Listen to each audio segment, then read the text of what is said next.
Good morning, good afternoon. My name is Teresa Wu. I serve on the leadership team for Women and Identity.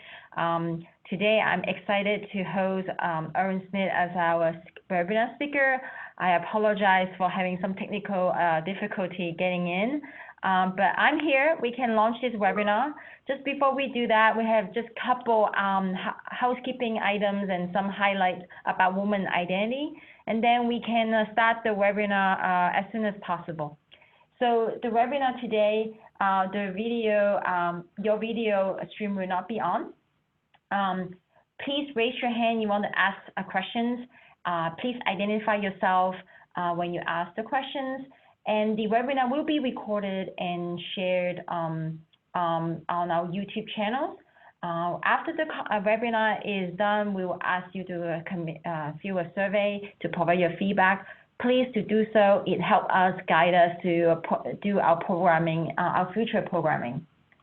So who we are. So we are a very young organization. We just formally registered a little bit over a year ago, but we already have a large following. We have over 1,100 members across the world, 18 country ambassadors, driving different programs in different countries, and we have about 4,500 followers and growing.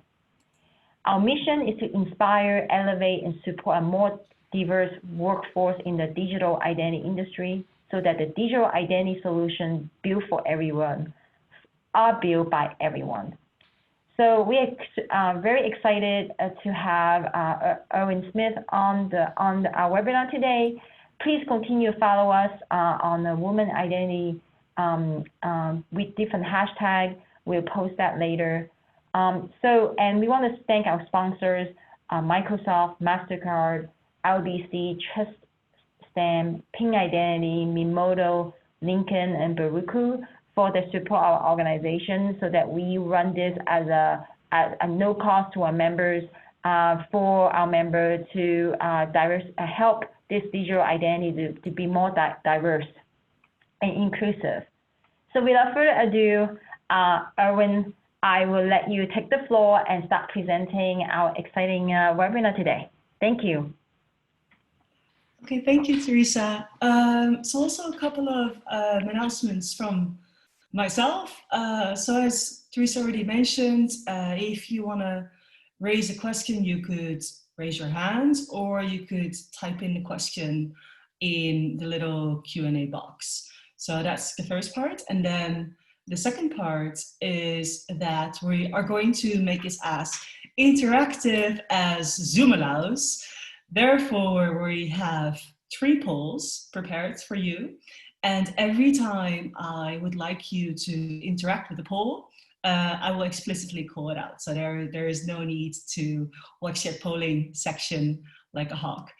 But we are going to start with the pre-poll now. So as you all know, today we're going to talk about the liar's dividend.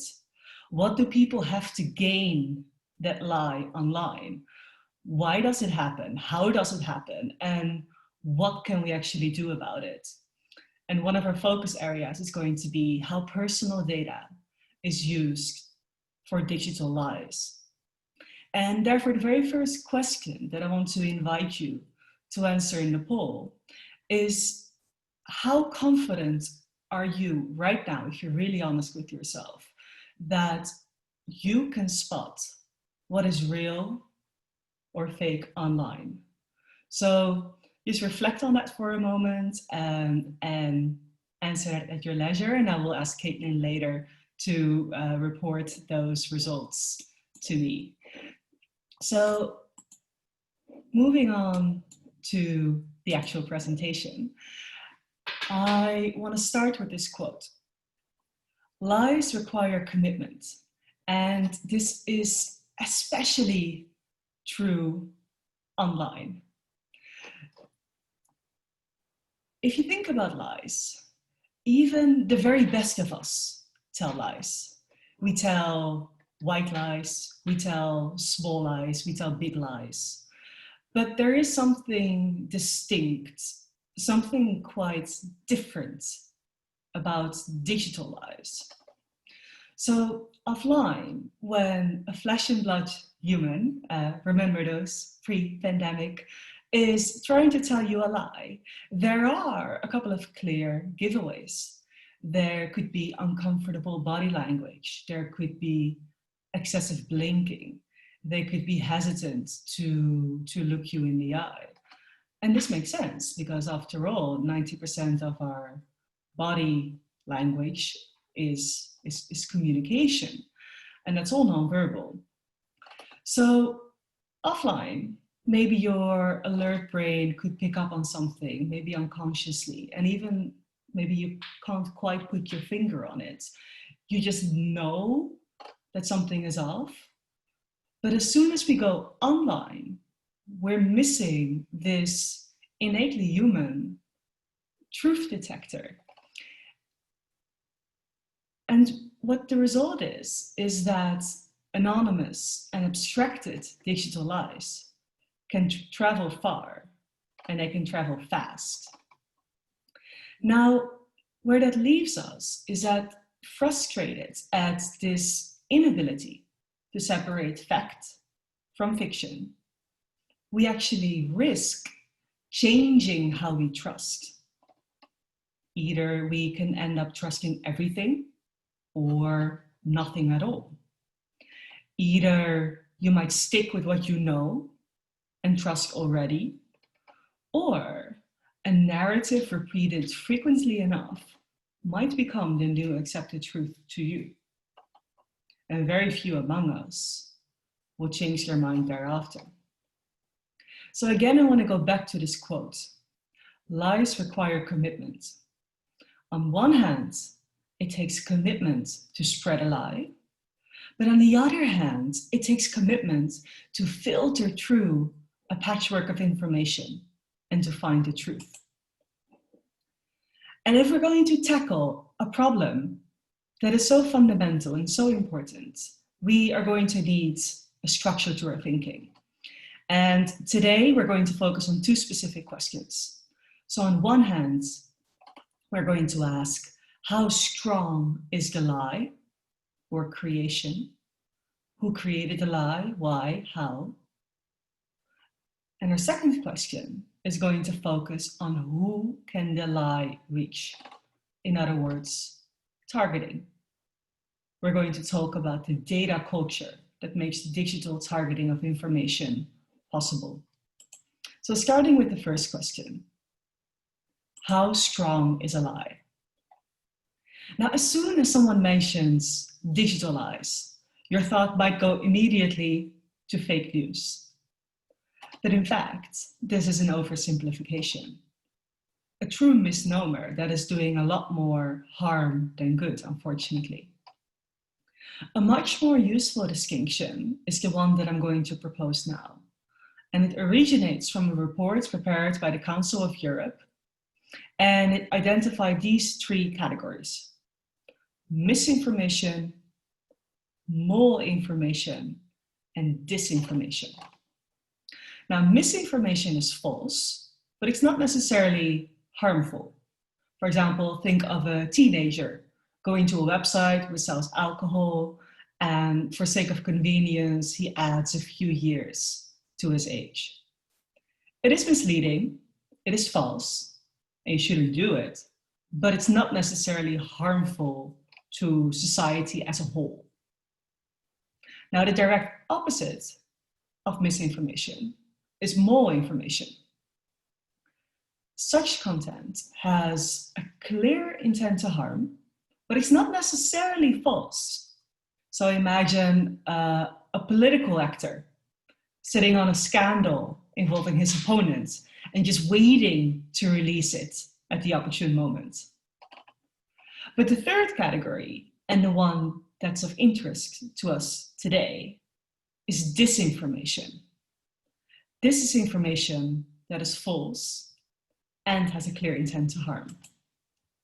But even disinformation comes in multiple forms. In other words, lies have different shapes online.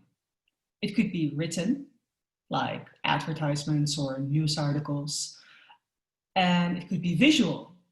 And there is a distinction between static visuals, falling under disinformation, and moving visuals. And we are going to discuss each in turn. Now, starting with written disinformation, you might have seen this article before.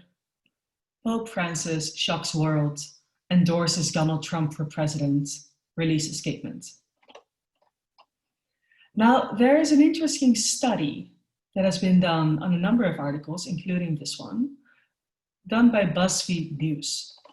So they did a study where they took the top 20 top performing news websites of reputable outlets, think the New York Times, and the top 20 trending disinformation stories.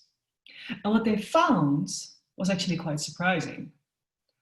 The disinformation pieces consistently outperformed their real equivalents. Now, this specific article, Pope Francis Shocks World, was under the disinformation category and was rewarded with about 1 million interactions.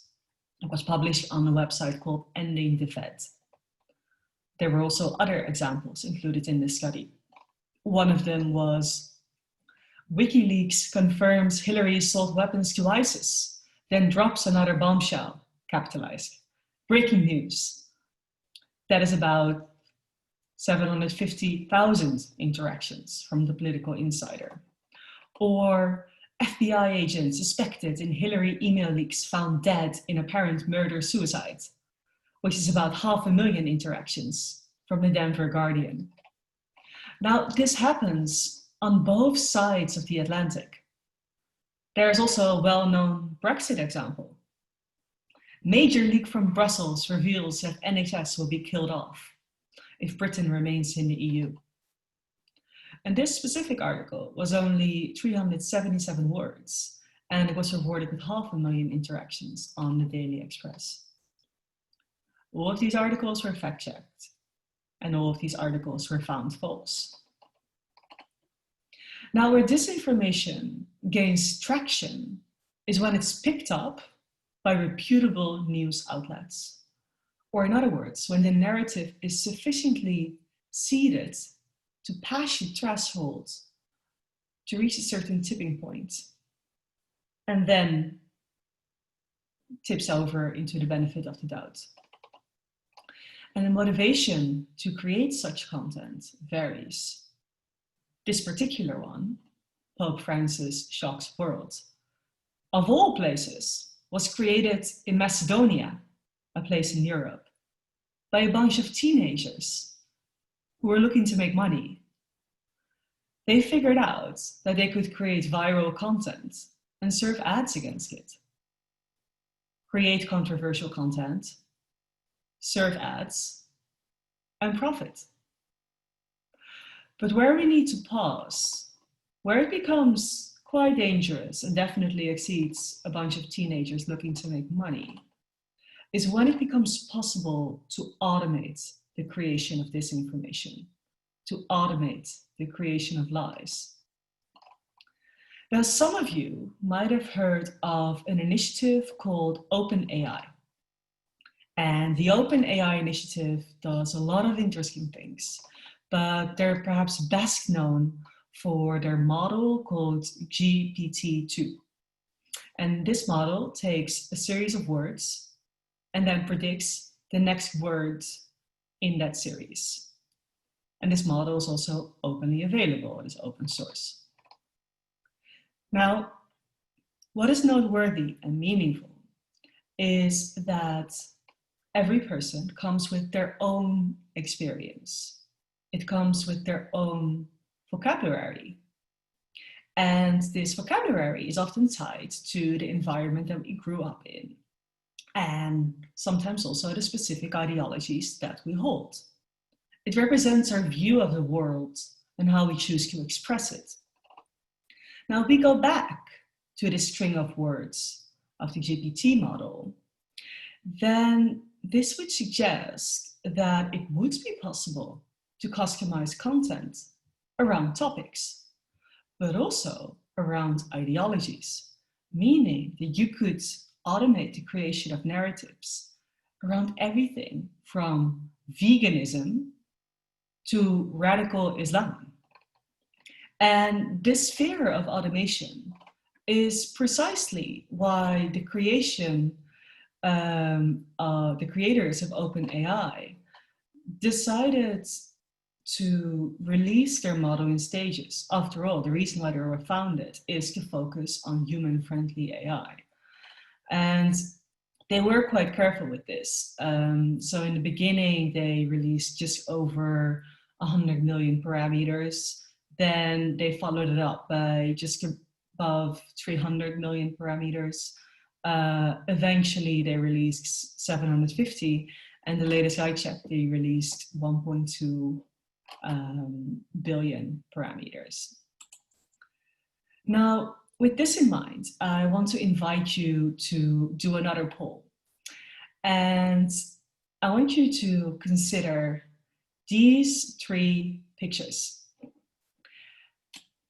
The question is this: look at them carefully, and I want you to share with the group which one do you think is real? Some of them, all of them, or maybe none at all. And as we do that, I want to invite Caitlin to share with us what the results were of the first poll.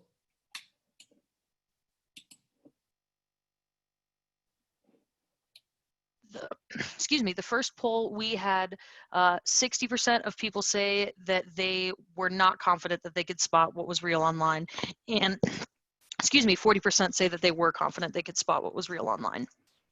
Okay, thank you, Caitlin. Yeah. So if everyone has put in their answer, I'm gonna spoil it now. So please do so now if you haven't already. Caitlin, do we already have a preliminary update on the first poll? On the second poll, sorry? Yes, no, you're good. No one thinks that the first picture is real. We've got about 14% saying the second picture is, 14% saying the third is, 43% saying all of them are, and 29% saying that none of them are. Okay. So actually, they are all fabricated. And the shocking thing is that I managed to create them in less than 3 seconds. And the reason that I want to share this with you is not to traumatize you, but to emphasize the point that it's very difficult for the human eye to distinguish fake from facts. Whenever we see a picture, and mostly a picture, this suggests this misleading sense of objectivity. But visual images are not necessarily objective in the modern world. I want to share a story about how you could use something like this. And I created these faces on a website called thispersondoesnotexist.com, which you could Google at your leisure, and do considerable harm. The story I'm going to tell you took place in December 2019. And Facebook actually removed a coordinated inauthentic behavior ring. Now, what did that involve? It involved the removal of a collection of around 900 Facebook pages and accounts and some Instagram expressions, etc. All in all, a cluster of 900, not such a big deal, right? Well, that's actually exactly where you could be very wrong, because aided by $10 million in advertising, which is not even that much in the advertising world, this cluster of 900 amassed a following of 55 million people. And what's more, among these accounts, only a tiny fraction were real people. And what researchers found was that a large majority were actually computer-generated faces, adopting an American presence in this case because it was a politically motivated activity ring. And here is a kicker, because researchers actually suspect that the people behind this use this exact website, thispersondoesnotexist.com, to pull it off. Now, armed with all this knowledge, I want to direct your attention to our following category: visual disinformation, moving.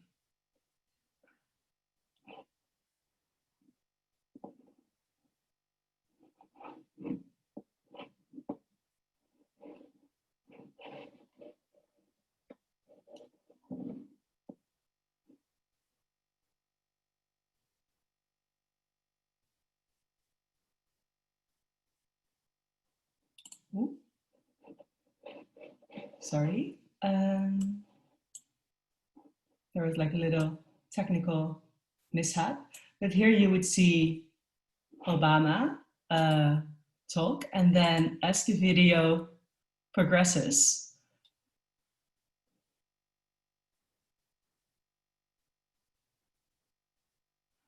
and it actually demonstrates how you could match a face with other video and audio. So this video is what you call a so-called deepfake. And deepfakes lend their names to the deep learning algorithms that make them possible. And the ingredients for a convincing deepfake include a combination of audio and video. So for example, real audio and video could be combined with a different face or the other way around. And what is worth driving home here is that it does not require skill to create a video like this. The dangerous thing about deepfakes is that they're actually entirely accessible. So the knowledge barrier is not low. So knowing how to code is not a requirement. Money is not a barrier either. So you could commission something like this, a convincing video of a president saying something he's never said, for around 20 bucks. And data volume is also not a meaningful barrier. And to give you another example, an image can actually come from any source, as Russian researchers from the Samsung AI Institute in Moscow proved. Because what they did is they wanted to make the Mona Lisa talk. So using just one photo from one painted portrait, they succeeded in making realistic conversational movements. After that, they did the same for Marilyn Monroe, Salvador Dali, and Albert Einstein. And I'm going to give you another example. Who has seen this video of Nancy Pelosi? Maybe you remember it. There was a video circulating where the composure of Democratic Speaker of the House, Nancy Pelosi, was a bit off. So her speech sounded slurred, her movements looked uncomfortably slow, and all in all, she kind of looked under influence of some substance or another. And the video in question was actually retweeted and shared by a couple of prominent US politicians, among which President Donald Trump. Now, what had actually happened? What had happened was that facts were actually blurred into fiction. Miss Pelosi was at the event, and she did give that speech. However, the speed of the video was altered to about 3/4 of the normal speed. But normally, when you slow down a video, the audio becomes lower and lower and lower and lower. And to correct for this, all they had to do was to correct for the pitch and frequency. So let me just show you what that looks like.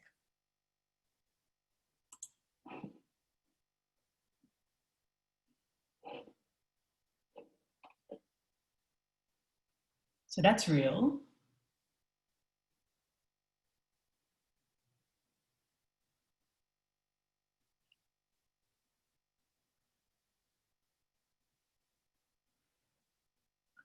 Now you're going to see the effect of just slowing the playback speed, what that could do.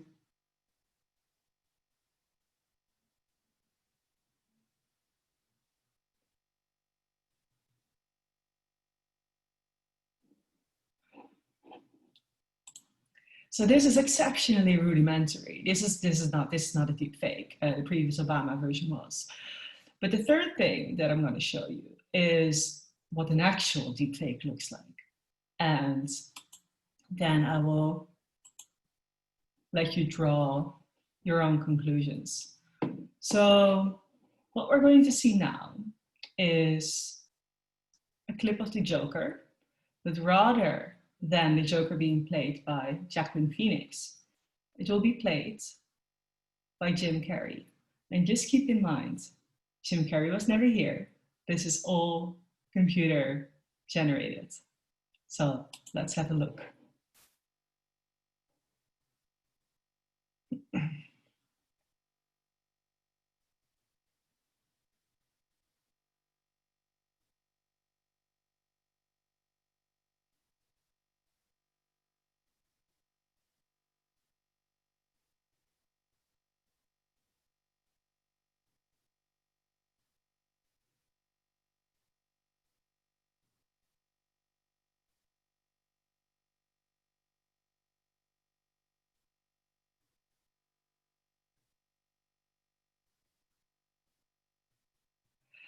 And just, pay really detailed attention to his wrinkles, to his facial movements.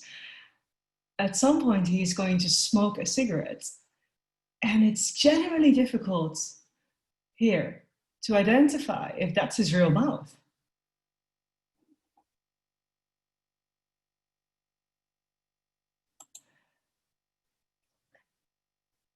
Now, let me just emphasize why this is important. If you can create an event that never happened and represent it as the truth, you basically gain the superpower to rewrite certain parts of history. And as George Orwell likes to say, if you can rewrite the past, you can rewrite the future. Now, moving on to the next phase of our presentation is that we now know that creating a lie is not that difficult, and a lot of open source tools are available. But we're now going to ask, who can the lie reach? So we think about the reach of lies. We're going to follow a three-tier structure again. So first, we're going to look at targeting variables, which could be biometric, like your fingerprint or your eye. It can be behavioral, like location data, or biographic, like your age, for example. We're going to look at data capture, where you're going to find the information. And third and last, we're going to look at the infrastructure, or what are the pipes to tell this lie. So starting with location, I want to invite you once again to fill out a poll. And the subject of this question is, how do you treat your location data on your phone specifically? And be honest, right? So do you mostly keep it off, or do you mostly keep it on? And I'll give you a short moment to reflect on that question.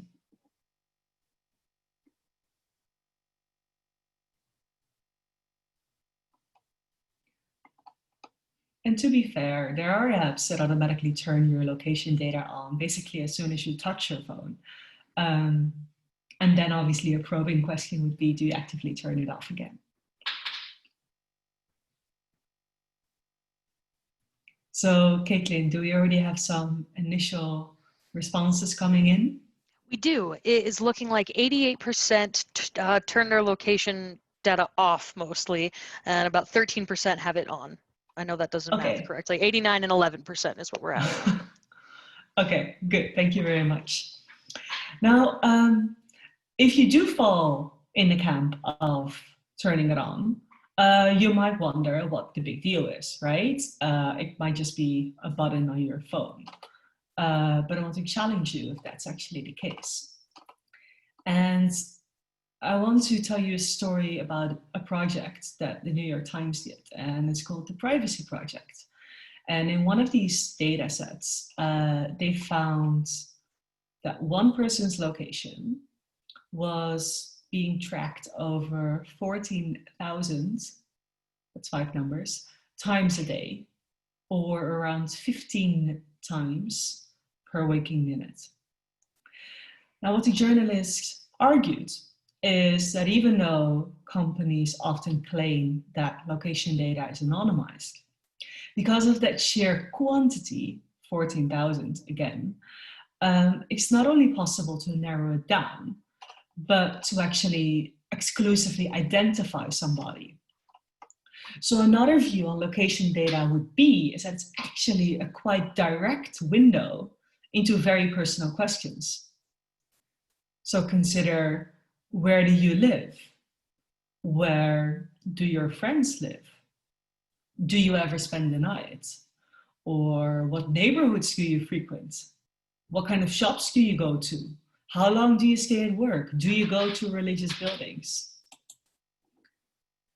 And the second New York Times project that is definitely worth sharing is this one. So this is a direct example of how data privacy could actually bring out quite real national security concerns. The data set in question covers 12 million people and 50 billion location pings. So you would need a proper data analyst to make sense of that.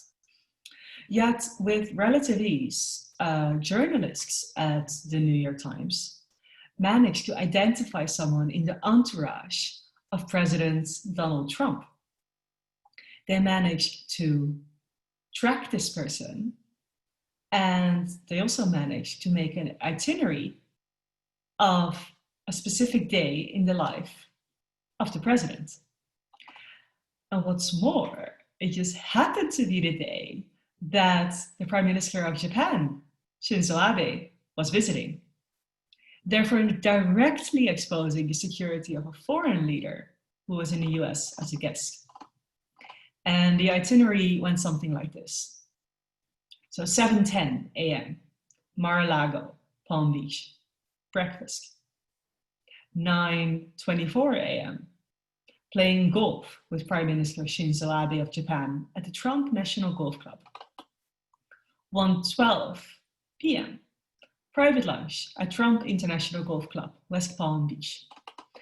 5:08 p.m., working dinner with President Shinzo Abe, Mar-a-Lago, Palm Beach.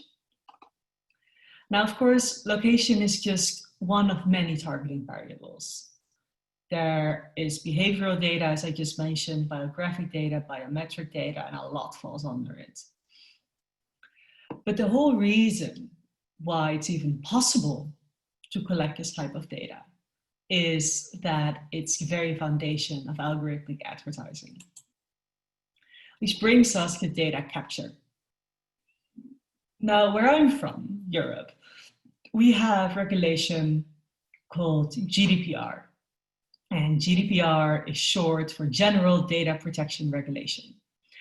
And one of the key clauses which lends GDPR its worldwide, really, significance is the right for citizens to ask companies for a copy of all the data that a company has on them. And people actually regularly exercise this right.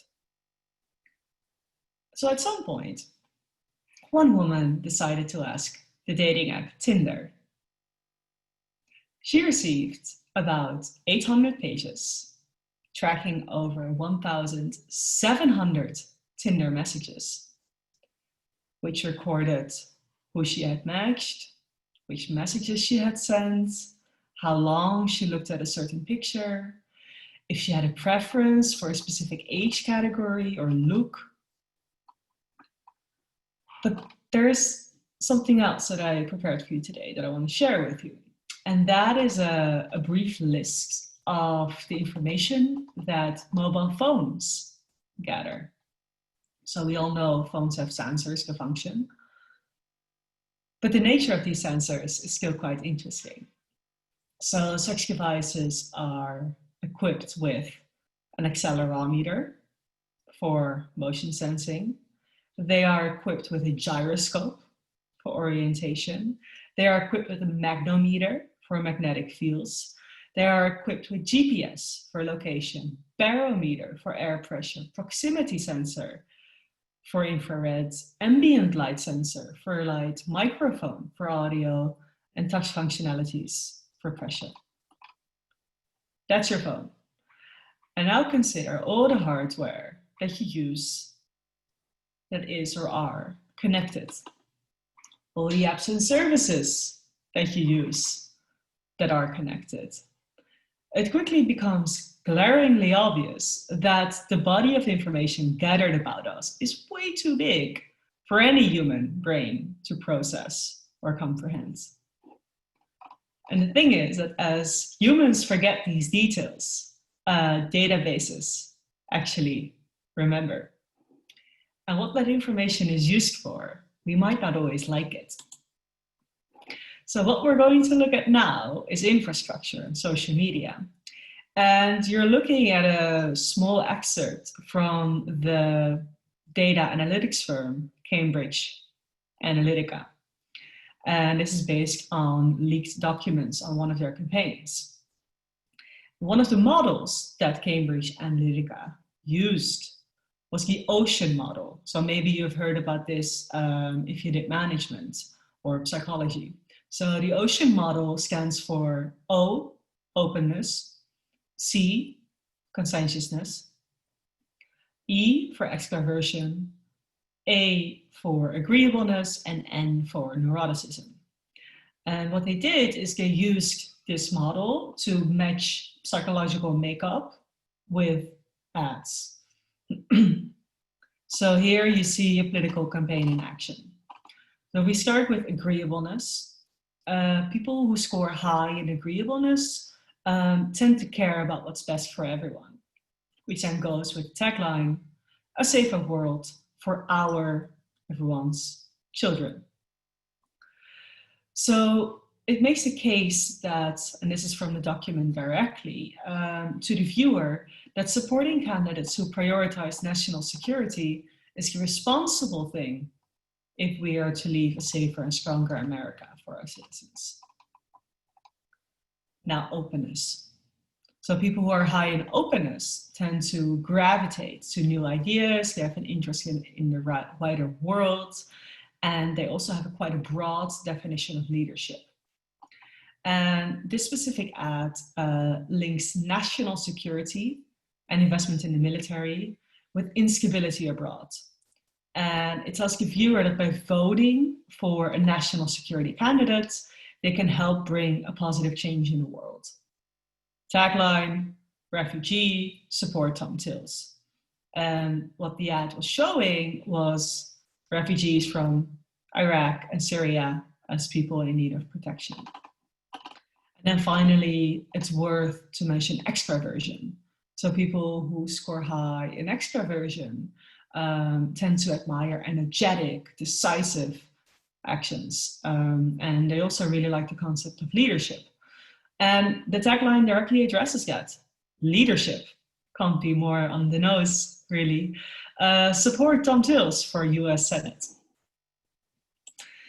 Now, a few months ago, I published a book on the whole spectrum of data privacy, from national security all the way to human rights, where I go much deeper into the problems that we face and the solutions we can consider. You can check it out on Amazon. But now, even more so than when I wrote the book and when it came out last March, its relevance is underscored by two factors. So on one hand, the pandemic, which has become our new reality, and on the other hand, the US 2020 election. So one of the difficulties with COVID is that dis and misinformation overlap. The speed at which the world was forced to react caused misinformation to spread over encrypted channels, like WhatsApp, far across the reach from fact checkers. To give you an example, one narrative was that ibuprofen is harmful, a statement which has been taken out of context. Another misinformation story, going from one well-meaning family member to the other, was that eating garlic helps combat the virus, resulting in one Chinese woman eating 1.5 kilo of raw garlic and ending up in the hospital. There were stories that vitamin C specifically is beneficial against COVID, which were based on a Chinese paper where the name of the researcher literally translated to "what is your name" in Chinese. In the pandemic and the information surrounding it, we're also seeing a lot of false attribution. For example, to avoid eating ice cream, which has been falsely attributed to UNICEF. We have seen that the virus is used to push adversarial narratives. So for example, one narrative is that the coronavirus is a weapon. Who developed it depends on who you ask. It could be anyone from the US to the UK to Bill Gates to China. So in Iran, COVID-19 was described as a US bioweapon, as well as a disease weaponized by Israel to target Iran. In the US, it's a bioweapon designed by China to target the US, etc. And lastly, because most of us now work from home, case in point, the attack surface is much larger. More interaction online means that there's more natural touch points for gathering data, but also that there is a larger area for interference. And we're now seeing all these complications layered in the US 2020 election. So information comes at us at greater speeds, where the mixture of disinformation and misinformation and malinformation mostly targeted the candidates in 2016. It now actually targets the entire breadth of the political spectrum and the democratic process, all the way from information of actually how to vote to what to do or what would happen or how the election results would be communicated. So that's definitely something to keep an eye on. And I don't want to leave you hanging without a solution. So if we have a situation on our hands where lies can be linked to truth, for example, serving lies to you, or the truth can be linked to lies. For example, the right information is served to a version of you, potentially pulling you to the extremes. What is it that we can actually do? Now, first, we can address creation. We can prove some lies are lies. And secondly, we need to address targeting. How can we sever the link between the lie and the recipient? Now, there are three main ways to fight digital lies: proving lies, information provenance; slowing lies to hold disinformation; and data ownership. And where point 1 and 2 address the symptoms, the fact that there already are digital lies, the third category addresses the root cause, how the modern data culture actually fuels this entire machine.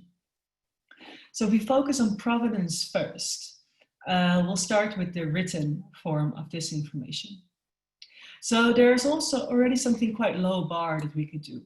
So just imagine that every news article was time-stamped and accompanied by basic information, such as who published it and who wrote it and when. And it would be a portable version of that in metadata that was inseparably linked to that article. That would make it already a lot easier to cross-reference and a lot harder to repurpose information. And also on the static visual front, there are a number of options. We could develop a tool that cross-references known fake visuals, a kind of known culprit approach. We could develop machine learning tools that identify inconsistencies, such as pixels that are a little bit wrong or spliced, or maybe logical inconsistencies of things that should be symmetrical in the human face or asymmetrical and aren't quite, or maybe background details that are a bit off. It's completely feasible to train an AI for that. And what's also important for static visuals is to provide context. So similarly to the written metadata example that I just provided. And what that could prevent is a story that actually happened. That is that an image captured in 2007 in Vietnam of 2 young children clinging to each other in desperation was shared 7 years later as 2 children surviving the aftermath of the 2015 earthquake in Nepal. And those kind of things should be entirely preventable. And then when we focus on moving visual information, metadata would help, surely, but there are more advanced solutions we could turn to. And one of those could be potentially blockchain. So imagine this. So when you are recording a video, hashes are generated at regular intervals, and they could then get logged on a blockchain ledger. And you can see it like this. Every hash is kind of like a line in a fingerprint. And then at the end of the day, if the fingerprints don't match, the video has been tampered with. It's kind of like cutting an image in 1,000 smaller puzzle pieces. That makes it easier to digitally cross-reference. Now, if we move to our second solution component, we can slowlyze. And one of the first things we can do there is to remove the commercial angle from misbehavior. We can defund websites that knowingly spread lies by not serving ads against them. And there's already a directory called the Global Disinformation Index, which is specialized and focused on doing just that. And there are all kinds of clever feedback loops you can build in, such as fact-checking scores, proof of personhood, etc., that only strengthen that particular mechanism. Then another thing we could do here to slowlyze is to establish solid political ground rules. So if you think of algorithmic amplification, we cannot have a discussion around that if we do not understand that over 70% of YouTube's views derive from the recommendation algorithm, which means that there is a role for paid as well as organic content in fighting disinformation. So what we should actually do is we should ask, what is native in these systems that we can regulate or at least provide an alternative to? And a third and last point on slowing lies is that we need substantial education by governments, by companies, for people. So tags are helpful. When on Twitter, Democratic nominee Joe Biden was in a video saying that we can only re-elect Donald Trump, this video quickly gained the tag of manipulated media because the statement was part of a longer sentence and therefore taken out of context. That's already helpful. Or when public health services such as the UK NHS are sharing information about corona, that those accounts are indeed verified, that the person that is talking to you is actually a representative of the entity or person that you think is talking to you. And the third solution component is a new form of data ownership, and specifically self-sovereign identity. And this is way out of scope of our presentation today, but I do write and think about it extensively if anyone wants to stay in touch about it. But the basic premise is that the nexus becomes the individual rather than the floating identity proxies around it. And under such a model, not only we, the people, can ask the question, who knows what about me and why? But also governments can gain visibility on who knows what about my citizens and why. And do we really feel comfortable about that? And the basic premise here is that you cannot gather data about a person if the result is that somebody is lying to them. And in conclusion, I want to end with this. We have seen three different actors. We have seen profit-oriented companies that control the conduits of information. We have seen entertainment-oriented citizens, the consumers of information. And we have seen governments that can be either the creators or the rule makers that control the game. And there is a natural tension between these three actors.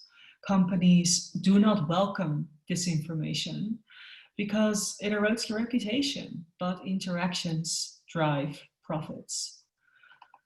Governments do not wish to have their citizens exposed to disinformation or foreign influence campaigns. But the University of Oxford found that in 2018 alone, over 70 countries participated in organized social media manipulation. And finally, citizens speak out against disinformation, but 6 in 10 actually share news items that are false before reading them first. But nevertheless, I want to end with this. A healthy information environment is critical for democratic societies to function. And all three actors owe a shared responsibility to that democracy to keep it alive. So thank you very much. I will now end my slideshow and welcome any other questions you may have.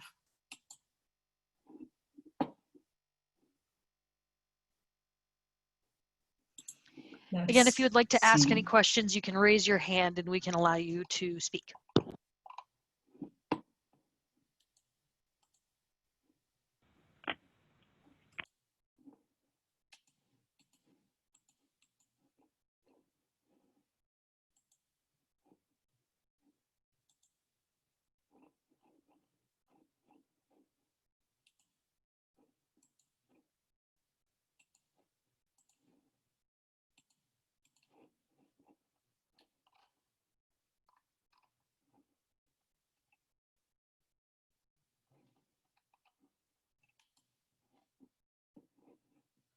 I do not see any raised hands. Teresa, is there maybe something you want to pick up on, or shall we conclude the webinar?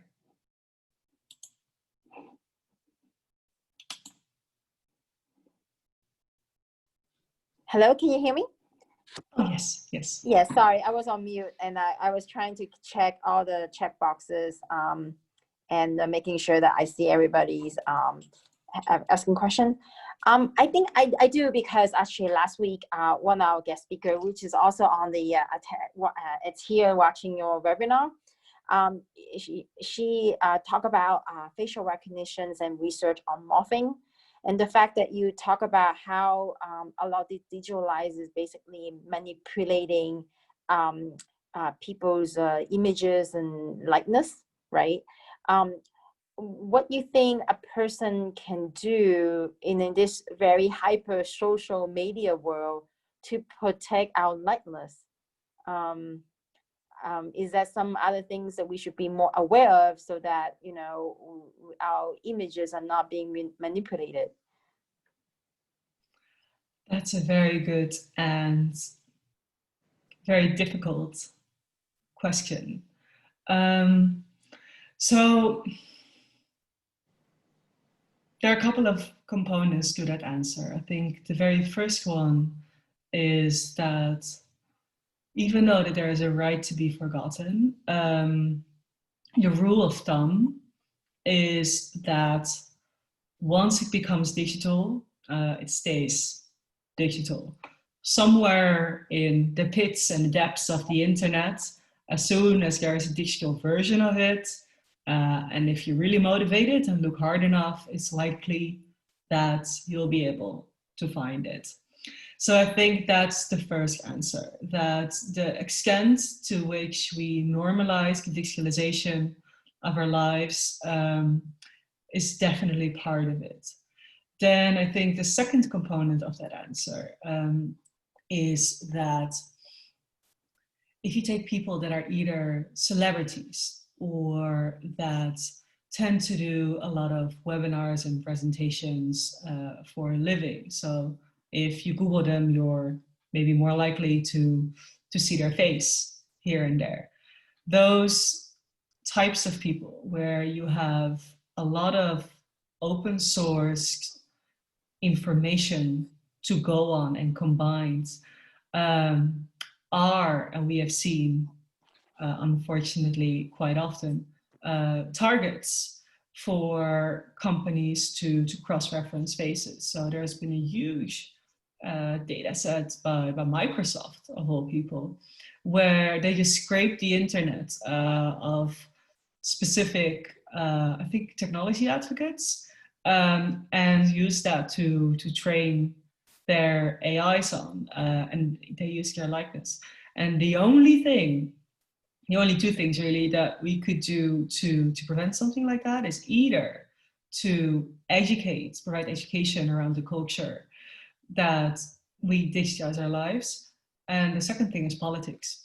If politicians do not understand what is going on, they can regulate what's going to happen. And we're definitely on the very, tipping point and the beginning of what could be something quite drastic if people indeed can capture someone's likeliness. I see. So I what I'm hearing is, especially younger generation, they use social media a lot. I think the education is definitely one. Having talking about some company, I would say Microsoft also have taken steps to have a code of conduct and ethics in for example with facial recognitions in just this year. I think that we are more cognizant about the danger of disinformation, right? The digital manipulations. In my world, definitely the digital security, how to make sure the digital data is secure and it's authentic. It's more and more prevalent in our digital security world, in digital identity, how to make sure it's liveness, it's not manipulated, and it's secure. And there's a lot of talk about using blockchain or other technology to make it more secure. So definitely it's like you say, it's not one single bullet. I like your comment about using politics to a way to get more rules in place to protect citizens' digital identity and authenticity of it. So yeah, I appreciate that aspect of it. I didn't think of it. I always think about technology, how to secure the data, how to secure the information and behavior, but I didn't thought of the policy piece. So thank you. We really appreciate you coming and do this presentation. It's definitely eye-opening. Kay and I, we loved your presentation at Connect ID, and we appreciate you come on board again here and talk to us and talk to our members. So thank you so much. I'm just checking one more time if there's any question. I am not seeing any, so we can conclude this webinar. So thank you so much, and everybody have a good day. Thank you very much, Teresa, and thank you all for listening in.